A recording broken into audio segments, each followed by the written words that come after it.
আশা। আবার কেউ কেউ অপেক্ষা করে শেষ মুহূর্তে আসে। এগুলো আমার অভিজ্ঞতা হলো শুরুতে লোক কম, মাঝে লোক কম, শেষে মেলা করে। তো এইটা না, আপনি যদি সত্যি নবীজিকে ভালোবাসেন, ঈদে মিলাদুন নবী করতে চান, তাহলে আপনি রোজা রাখেন। একদিন, বছরে একদিন না, আপনি প্রত্যেক সপ্তাহে রোজা রাখেন। রাসূলের শানে বেশি পরিমাণ দরুদ পাঠ করেন। রাসূল করিম সাল্লাল্লাহু আলাইহি ওয়াসাল্লামের সুন্নাতগুলো, যত রকমের সুন্নাত আছে, এগুলো আঁকড়িয়ে ধরেন। এগুলা চলতে ফিরতে, উঠতে বসতে, সর্ব অবস্থাতে নবীজির সুন্নাতগুলো আঁকড়ে ধরতে হবে। আমরা তো অনেক সময় নবীজির সুন্নাত পালন করতে গিয়ে লজ্জা পাই, অনেকে লজ্জা পায়। ঘরে সুন্নাত আদায় করি, কিন্তু মজলিসে গিয়ে করতে শরম করে। পরে পেলেটা মাশাআল্লাহ ভালো লাগছে যে উঠে খায়, কিন্তু মজলিসে গিয়েছি দেখে শরম করে, হোটেলে বসেছি দেখে তো শরম করে। আর লোকজন কি মনে করবে? তাহলে লোকজন কি মনে করবে এই জন্য আপনি সুন্নাত ছেড়ে দিলেন, তাহলে বোঝা গেল যে সত্যি আপনার রাসূল প্রেমিক না, আপনি ঘরে তো না। আমরা মরে গেলে মিল্লাতে রাসূল, দেখেন আমি প্রায় বলি, মরে গেলে কি জ্বালা, কাফন পরানো, গোসল দেওয়ানো, আতর বাঁধানো, চোখে সুরমা দেওয়া। তো জীবন দশায় কিছুই করে নাই, জীবন দশায় কোনোদিন কিছুই করে নাই। মূলত নবীজির আকার, নবীজির সুরত, নবীজির সুন্নাত, এগুলো জীবন দশায় জীবিত মানুষের জন্য ইসলাম, জীবিত মানুষের জন্য ইসলাম। নামাজ জীবিত মানুষের জন্য, রোজা জীবিত মানুষের জন্য, হজ জীবিত মানুষের জন্য, যাকাত জীবিত মানুষের জন্য, পর্দা জীবিত মানুষের জন্য, হালাল হারাম জীবিত মানুষ, তাই না? জীবিত মানুষের জন্য, মৃত মানুষের জন্য কোনো ইসলাম নেই। জীবিত মানুষের জন্য ইসলাম। কোরআন তেলাওয়াত শুনতে হবে জীবন দশায়, কোরআন তেলাওয়াত জীবন দশায় শুনতে হবে। মিল্লাতে রাসূল জীবন দশায়। আমার জীবনে আমরা সকালে ঘুম থেকে ওঠা থেকে শুরু করে ঘুমানো যাওয়া পর্যন্ত, ঘুমাতে যেতেও রাসূলের সুন্নাত আছে, কিভাবে ঘুমাবেন সেটা আছে। আমরা জানি না, আমরা অনেকে জানি। ঘুমে থেকে কিভাবে উঠবো তাও আছে। আপনার চাকরি কেমন করবেন রাসূলের সুন্নাতের শিক্ষা আছে সেখানে। আপনার ব্যবসা কেমন করবেন তাও শিক্ষা আছে সেখানে। আপনার সংসার, আপনার পরিবার, আপনার কেনাকাটা, সব কিছু রাসূল করিম সাল্লাল্লাহু আলাইহি ওয়াসাল্লামের আদর্শ আছে। লাকাদ কানা লাকুম ফি রাসূলিল্লাহি উসওয়াতুন হাসানাহ। আল্লাহ তাআলা নিজেই কোরআনে সার্টিফিকেট দিয়েছেন যে উত্তম আদর্শ একমাত্র তোমাদের রাসূলের মধ্যে আছে। লাকাদ কানা লাকুম ফি রাসূলিল্লাহি উসওয়াতুন হাসানাহ, সর্বোত্তম আদর্শ নীতি সব তোমার রাসূলের মধ্যে আছে। কোথায় নেই তোমার নবীজির আদর্শ বা সুন্নাত, সর্বক্ষেত্রে। তো এই জন্য রাসূল করিম সাল্লাল্লাহু আলাইহি ওয়াসাল্লামের প্রথম কথা হচ্ছে ভালোবাসা থাকতে হবে। নবীজির ভালোবাসা নেই তো আপনার কিছুই নেই। দেখেন হাজিরিন, আমরা যে রাসূল করিম সাল্লাল্লাহু আলাইহি ওয়াসাল্লামের পৃথিবীটা আগমনের আগেই তাকাই, আল্লাহ তাআলা কত খুশি হয়ে, কত সম্মান দিয়ে, ভালোবেসে কিছু নমুনা দেখিয়েছে। রাসূল করিম সাল্লাল্লাহু আলাইহি ওয়াসাল্লাম যখন মা আমিনার গর্ভে আসার সঙ্গে সঙ্গে অনেক পরিবর্তন। প্রথমত আমাদের আমিনা উনি বলেছেন যে সাধারণত পেটে সন্তান আসলে মেয়েরা কিছু কষ্ট অনুভব করে, এর কিছু আমার হয়নি, কোনো কষ্টই আমি অনুভব করিনি। উনি যে দিকে যেতেন, নবীজি মুহাম্মদ রাসূলুল্লাহ সাল্লাল্লাহু আলাইহি ওয়াসাল্লামকে এই গর্ভে ধারণ করে যে পথে যেখানে যেতেন এত সুঘ্রাণ হতো, সুবহানাল্লাহ, এত সুঘ্রাণ। মদিনার লোকেরা, মদিনার মহিলা মেয়েরা এই সুগন্ধি বাজারে খুঁজতেন, কিন্তু মিলতো না।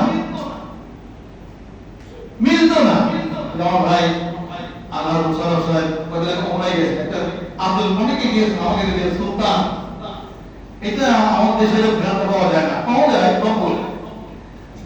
তো এই ঘ্রাণ কোথাও পাওয়া যায় না। তো অভিযোগ এসছে আব্দুল মুত্তালিবের কাছে যে আপনার বেটার লোক আব্দুল্লাহ মরহুম, কিছু মানুষ আমাদের সম্ভ্রান্ত ওলাই বংশে সম্ভ্রান্ত পরিবার, আমরা কি সম্ভ্রান্ত করাকে যত বড় সম্ভ্রান্ত করবো তত বড় অপকর্ম করে। তো আব্দুল মুত্তালিবের কাছে অভিযোগ এসেছে যে আপনার মরহুম ছেলে বউ সেরকম সুগন্ধি মেখে রাস্তায় বের হয়, এটা ভালো দেখে না। এটা এখনো আগেও মানে নিষেধ ছিল, এখনো নিষেধ যে মেয়েরা কোন সুঘ্রাণ মেখে রাস্তায় বের হবে না। এটা হারাম, মারাত্মক গুনাহ, গুনাহ কবিরা, জেনারেল গুনাহ। আমি কথাটাকে বলছিলাম যে মেয়েরা যদি কোনো সুঘ্রাণ মেখে রাস্তায় বের হয়, যত বড় পুরুষের নাকে এই সুঘ্রাণ যাবে তত বড় জেনারেল গুনাহ হবে। আমরা অনেকে শব্দ মেয়েকে বউকে সুঘ্রাণ দেন না, এটা অনুচিত, এটা হারাম, অনুচিত না, হারাম, এটা গুনাহ কবিরা, হারাম, জেনারেল গুনাহ হচ্ছে। তখন এটা আপনার কি বলেন অপছন্দনীয় ছিল। লোকেরা আব্দুল মুত্তালিবের কাছে এসে অভিযোগ দিয়েছে যে আপনার প্রথমত উনি গর্ভবতী, তারপরে ওনার স্বামী মারা গিয়েছে, এরকম রাস্তায় ঘাম মেখে বের হলে ঘাম হয়ে যায়। দেখেছেন আব্দুল মুত্তালিব প্রথমত আব্দুল মুত্তালিবের স্ত্রীকে বলেছেন যে তুমি ছেলের বউকে বৌমাকে বলো সে কেন এটা করে। তো আব্দুল মুত্তালিবের স্ত্রীও বলছে যে আমারও তো একই কথা, আমি তো খুঁজি যে আমি না কোন কি সেন্ট মার কি সুগন্ধি ব্যবহার করে, কিন্তু আমি তো ঘরে খুঁজে পাই না। আমি না যখন গোসল করে বের হয়, আমি সেখানে গেলে আমার মনে হয় আমি একটা সুঘ্রাণের মহলায় প্রবেশ করেছি, এত সুঘ্রাণ কোথায় পেল সে। তো ডাকলেন আব্দুল মুত্তালিব, ওমা তুমি কি আমার সুগন্ধি মাত্র ভালো দেখায় না, এটা তো সুঘ্রাণ মেখে তুমি বের হও, ভালো দেখায় না, তাই আমাকে একটু বলি আর। তো বলছে যে না আমি তো এরকম কিছু মাখিনি, তাহলে ঘ্রাণ থেকে আসে। বলছে আমি যেই দিন এই গর্ভবতী হয়েছি সেই দিন থেকে এই সুঘ্রাণ আমার নাকে আসতে হলো না। শুধু আমি আমার কামকে নিয়ে না, আমি যেখানে থাকি আমার ঘরের প্রত্যেকটা কোণা থেকে আসবাবপত্র, এমনকি ঘরের যে ধুলো বালির কোণাগুলো আছে সেখানে থেকেও সুঘ্রাণ আসে। এটা আমার মনে হয় যে আমি যেটা ধারণ করেছি এটা স্বাভাবিক কিছু না, এটা অনেক বড় কিছু, যার কারণে এই সুঘ্রাণ আমি পাই। উনি বলছেন দেখেন এসব তাই না, আমি গর্ভবতী হওয়ার পর থেকে আমি কিন্তু অলৌকিক বিষয় অবলম্বন করতে পারছি। তা হচ্ছে যে আমাকে তিনজন মহিলা সরাসরি এসে আমাকে সালাম দিয়েছে। ইমরাতে ফেরাউন আসিয়া, ফেরাউনের স্ত্রী আসিয়া, আপনারা জানেন তো তার ইতিহাস, যেখানে মুসা আলাইহিস সালাম যার কাছে বড় হয়েছে, ফেরাউন জালেম, আর সেখানে আসিয়া। তো এই যে ইমরাতে ফেরাউন আসিয়া আমাকে সালাম দিয়েছে, এসে আমাকে সম্মান দাঁড়িয়ে সম্মান করেছে। উখতে মুসা কুলসুম, আপনারা জানেন যে মুসা আলাইহিস সালামের বোন ছিল, যে খবর সরবরাহ করত। মুসা আলাইহিস সালামকে কথা একটু বলে শেষ করি। যখন সিন্ধুকে এই আসিয়া পেলেন গোসল করার ঘাটে নিয়ে আসলেন, তো মুসা কোনো আপনার মেয়েদের স্তনে মুখ দেয় না, ক্ষুধার্ত, সে তো শিশু, তার খাওয়াবে, স্তন দিবে, দুধ খাওয়াবে, কিন্তু কারো স্তনে সে মুখ লাগায় না। তখন এই উঠতে আপনার মুসা কুলসুম ইনি বলছেন একটা মহিলা আছে, সম্ভবত তার খেতে পারে, তখন আসল যে মা যে সেতুকে ভাসিয়ে দিয়েছেন তাকে টাকা হলো আর কি, তখন উনি পান করলেন। মুসা সে আমাকে সালাম দিয়েছে। আর হচ্ছে উম্মে ঈসা, ঈসা সালামের মা মারিয়াম, উম্মে ঈসা মারিয়াম, ঈসা সালামের মা মারিয়াম আমাকে সালাম দিয়েছে। আমি যখন গর্ভবতী হয়েছি তখনই এই তিনজন মহর্ষিও, এই রমণী যারা জান্নাত প্রাপ্ত বা আপনার এই সুসংবাদ প্রাপ্ত, এরা হাজার জুলুম সহ্য করেও, অত্যাচার সহ্য করেও যারা অজ্ঞানিয়ত থেকে আল্লাহর একত্ববাদ থেকে বিচলিত হয়নি, ফিরে আসেনি, এই তিনজন নারী আমাকে সালাম দিয়েছে এসে। শুধু তাই না, উনি বলছেন মা আমিনা যে আমি যখন পানি আনতে যাই কূপের কাছে, তখন তো কূপে পানি আনতে ছিল না, তো কূপে পানি আনতে গেলে আমাকে কলসির গলায় তো বালতিতে রশি লাগাতে হয় না, পানি আমার হাতে লাগাতে চলে আসে। সুবহানাল্লাহ। নবীজির সম্মানে এখনো পৃথিবীতে আসেননি নবীজি। নবীজি এখনো মায়ের পেটে। আমিনা বলেছেন যে আমি ঘরে থেকে রোম পারস্যের অনেক বড় বড় প্রাসাদ দেখতে পাই। কিন্তু আপনারা সিরাত করবে দেখবেন এগুলো, আমি একটু ভেঙে যাচ্ছি। তো কূপে পানি আনতে গেলে কূপের পানিগুলো আমার লাগাতে চলে আসে, আমার কলসিতে বা বালতিতে রশি লাগে না। আরবের রমণীগুলো, আরবের মেয়েগুলো আমাকে বলে যে আপনি একটু অপেক্ষা করেন, কেননা আপনি চলে গেলে আবার আমাদের রশি দিয়ে পানি আনতে হবে। যতক্ষণ আপনি এখানে থাকছেন ততক্ষণ আমরা হাত দিয়ে পানি নিয়ে চলে যাচ্ছি। সুবহানাল্লাহ। এই হচ্ছে আমরা সেই নবীর উম্মত হতে পেরেছি। আমরা নবীকে এখন ভালোবাসতে পারিনি, এখনো না।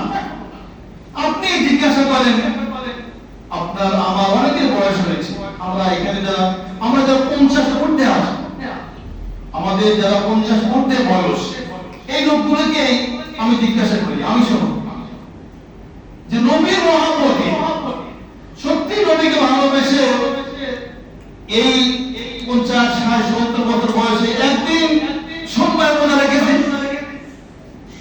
আপনি জিজ্ঞাসা করেন যে কতটুকু ভালোবাসা আমার মধ্যে আছে, আপনার মধ্যে আছে নবীজি, যে সোমবার নবীজি রোজা রাখলেন কেন? বলেন তো এমন ইসলামী, আমি সোমবার রোজা রেখেছি। এই নবীর ভালোবাসায়, নবীজির ভালোবাসা মহব্বত করে এই 50, 60, 70 বছর বয়সের একদিন একটা সোমবারে রমজান মাসে, রমজান কত খরচ একদিন, নবীজিকে ভালোবাসে একদিন একটা সোমবার রোজা রেখেছেন। দেখেন আপনি পান কিনা।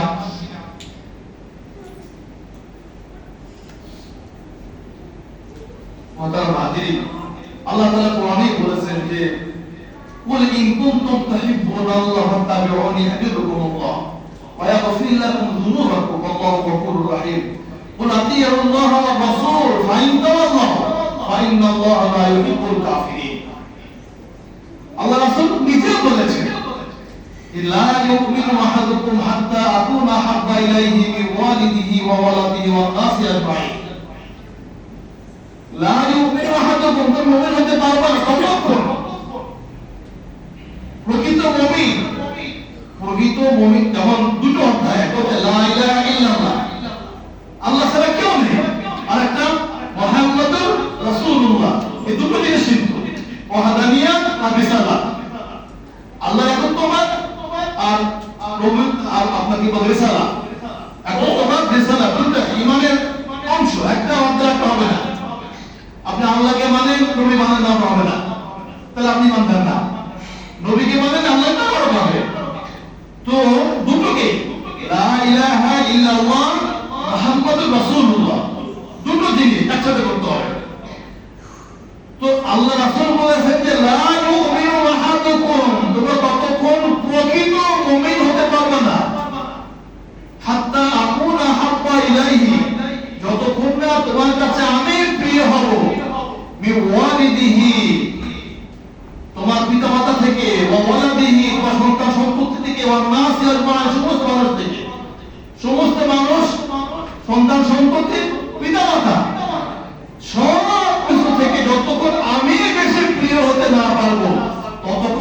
ইউমিনু লা ইউমিনু, প্রকৃত ঈমানদার না, প্রকৃত ঈমানদার না। প্রকৃত ঈমানদার হতে হলে সত্যি নবীজিকে সব ঊর্ধ্বে ভালোবাসতে হবে। আপনার সন্তানের চেয়ে, আপনার স্ত্রীর চেয়ে, আপনার পিতা মাতার চেয়ে, আপনার যত মহত্বপূর্ণ জিনিস আছে সব কিছু ঊর্ধ্বে রাখতে হবে নবীজিকে ভালোবাসার দিক থেকে, তাহলে ঈমানদার। নবীজি বলেছেন লা ইউমিনু আহাদুকুম হাত্তা আকুনা আহাব্বা ইলাইহি বিওয়ালিদিহি ওয়া ওয়ালাদিহি ওয়ান নাসি আজমাইন। আমরা তো শুধু কবরস্থানে গেলে ওয়া আলা মিল্লাতি রাসূলিল্লাহ না, মরার পরে আমরা কেমন করে রাখবো এটা দুনিয়াবাসীর দায়িত্ব, জীবিত লোকের দায়িত্ব। আমি মরার আগে কতগুলো বছর নিয়ে যেতে পেরেছি সেটা হচ্ছে দেখার বিষয়। কবরে জিজ্ঞাসা করা হবে তিনটা প্রশ্ন। একটা তোমার নবী হবে, তাই তো? তোমার নবী কি? তোমার নবী কি? তো যখন এই প্রশ্ন করা হবে তখন কোন কোন বর্ণনায় আছে রাসূল সাল্লাল্লাহু আলাইহি ওয়াসাল্লামের একটা ছবি মনে করেন সামনে চলে আসবে যে এই ব্যক্তিকে তুমি চেনো, হামদার রাজুল, এই যে ব্যক্তি তুমি চেনো। যদি সত্যি আপনি যদি নবীর ভালোবাসা নিয়ে, নবীজির মহব্বত নিয়ে, নবীজির সুন্নাহ আপনার কি বলে মেনে আপনার জীবন যাপন করেন, তখন আপনার অবহিত করবেন যে হ্যাঁ রাসূলুল্লাহ মুহাম্মদ রাসূলুল্লাহ, এটা আমার নবী, আমার রাসূল মুহাম্মদ এটা। কিন্তু যদি নবীজির সুন্নাহ আপনার বাস্তব জীবনে না থাকে তাহলে আল্লাহ আলাইকুম আমি তো চিনি না লিখে। এখন অপরিচিত কোনো লোক এসে যদি আপনার সাথে ভাই আমাকে চেনেন না, চিনি না তো, আর পরিচিত এখানে যারা আমরা আছে আমরা সবাই সবাইকে চিনি, অপরিচিত কেউ বলবো আল্লাহ চিনি না আমরা। এই জন্য পরকালে নাজাত পরিত্রাণ পেতে হলে নবীজিকে সাথে রাখতে হবে। আপনার এই জীবনে, বাস্তব জীবনে, সর্বক্ষেত্রে আপনি ঘরে সুন্নাত করবেন আর মন্দিরে করবেন না, শরম করে লজ্জা করে, তাহলে হলো না। ঠিক আছে, আমি অনেক লোককে দেখেছি ঘরে শুরুর কথাই বলি, ঘরে একদম চেপে কোটে খায় ফেলে খায় আর মন্দিরে নষ্ট করে খায়, আর চেপে খায় নষ্ট করে। তাহলে কি হলো? তাহলে তো আপনার সুন্নাত ঘরে একটা তো আর মন্দিরে একটা তো। মন্দিরে ওমর একবার একটা রাষ্ট্রীয় প্রোগ্রামে গিয়েছেন, সেখানে কিছু খাবার দস্তরখানায় পড়েছে, উনি ওটা ঘুরতে খাচ্ছেন। ওনার সহযোগী বলছেন যে আপনি মুমিন, আপনি রাষ্ট্রপ্রধান, এটা করলে কেমন দেখায়? তো ওমর রেগে গেছে, ওর চেহারা লাল হয়ে গেছে। বলছে তুমি কি এটা বলতে চাও যে আমি এই রাষ্ট্রের দিকে তাকিয়ে নবীজির সুন্নাত ছেড়ে দিব? রাষ্ট্রের দিকে তাকিয়ে আমি রাসূলের সুন্নাত ছাড়তে পারবো না। রাষ্ট্র একদিকে, সব একদিকে, আর নবীজির সুন্নাত একদিকে।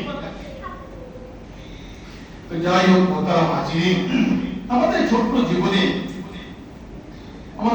জীবনে নবীজির সাথে রাখতে হবে।